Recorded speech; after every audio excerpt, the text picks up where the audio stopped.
Aging. It's a journey every single one of us is on, but, the map can look incredibly different for everyone. For decades, experts have been trying to figure it out, asking what's really the best way to navigate our later years. Today, we're going to dive into the theories that try to answer that exact question. So let's just get right to it. The big question at the heart of all this. As we get older, what's the real secret to a satisfying life?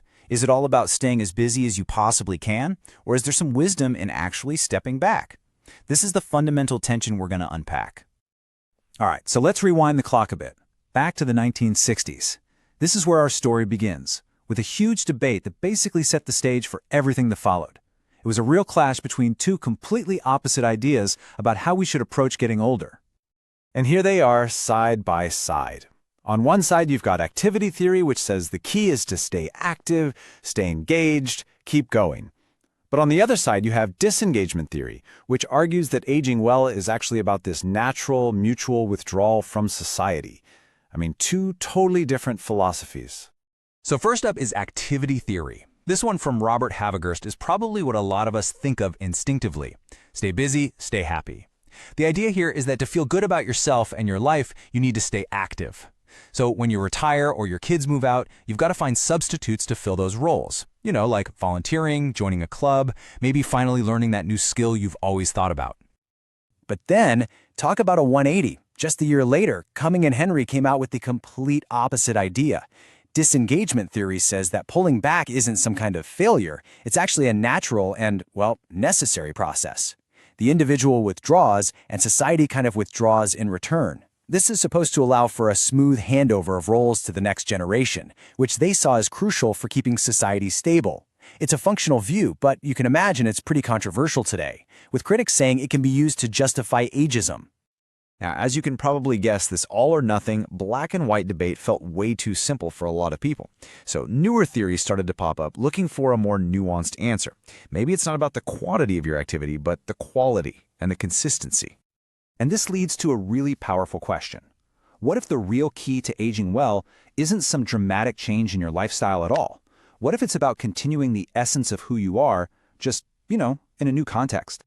And that's exactly where continuity theory comes in. It argues that we age most successfully by just staying connected to our past selves. You don't abandon your interests, you adapt them. So for example, a lifelong gardener who used to have a huge yard might transition to tending to some beautiful indoor plants, or a passionate teacher might start tutoring part-time. It's all about using your past experience to navigate the present and keep that core sense of who you are intact. Okay, let's shift gears for a second. Here's a totally different way to look at it. What if our approach to life isn't really about our age, but about how much time we think we have left? That's the core idea behind socio-emotional selectivity theory. It suggests that as our time horizon shrinks, our goals just fundamentally change. Look at this. When we're young, the future feels endless, right? According to this theory, our goals reflect that. We're heavily focused on soaking up knowledge, building these huge social networks, and basically gathering resources that are going to pay off way down the road. But then, look what happens. It's a total reversal. As we get older and start to see time as more limited, our priorities do a complete flip. The focus shifts away from those long-term goals and zooms in on what makes us feel good right now. You can see how that emotional meaning slice just takes over. We start to trim our social circles, investing deeply in those really close, meaningful relationships that bring us joy. All right, so up to this point, we've been talking a lot about individual choices in psychology. But let's be real, none of us ages in a bubble. The society we live in plays this massive role in shaping how we experience getting older. And that's the whole idea behind age stratification theory. Back in the 70s, Matilda White Riley argued that a lot like class or gender, age is a major way that society sorts people into hierarchies. Different age groups get different roles, different expectations, and, most importantly, different levels of power and resources. This social structure can literally determine whether you're able to stay active or if you're pressured to disengage. And this chart just drives that point home. See how society tends to hand out things like job opportunities and social influence unevenly across our lives? Often, middle-aged adults are at the very peak of their access and power, while both younger and older adults can face some serious structural disadvantages. So, what's the natural response when a group feels pushed aside like this? Well, one response is to form a subculture. This theory suggests that older adults, because they face these shared challenges, often create their own communities. And these groups provide a powerful sense of identity and support that they might not be getting from mainstream society. And it's not like these subcultures just pop up out of nowhere. They form because of shared experiences, often as a direct response to ageism. And inside these groups, new social rules develop. Your status might not be about what you did for a living anymore. It might be about your health, your wisdom, or your ability to get around, creating a whole new and supportive social world. Okay, so we've looked at the external stuff, what we do, how society sees us. For this last part, let's go inward and explore the really profound psychological work that happens in our later years. You have probably heard of Carl Jung, the famous psychologist. He believed that we're never really done developing our personalities.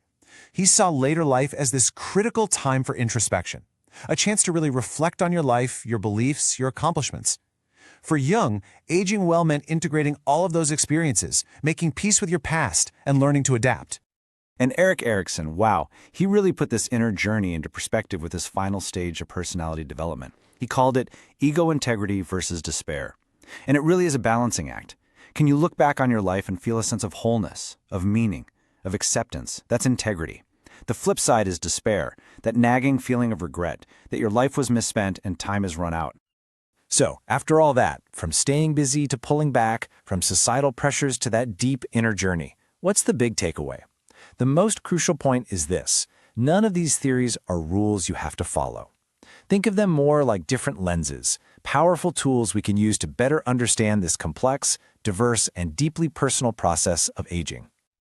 And that's what this is all about, really. It brings the focus right back to you. Whether you're thinking about your own future or trying to better understand someone you love, these ideas give us a language and a fresh perspective.